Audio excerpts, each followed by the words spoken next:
আসসালামু আলাইকুম এভরিওয়ান। আজকে আমি একটি পার্টি কেক তৈরি করছি। প্রথমে আমি কেকের বেসটা তৈরি করে নিয়েছিলাম। 4টা ডিম দিয়ে আমি 2 পাউন্ড কেক রেডি করেছি।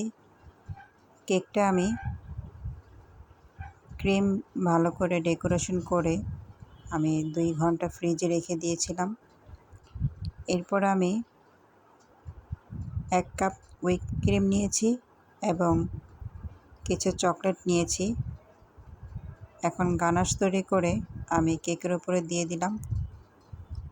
যদি কেকটা ঠান্ডা না থাকতো তাহলে আমি গানাশটা দিতে পারতাম না। গানাশটা ঠিকমতো কেকের মধ্যে জমতো না, উঠে আসতো। তারপর আমি গানাশটা দেওয়ার পর আমি কিছুক্ষণ আবার ফ্রিজে রেখেছি।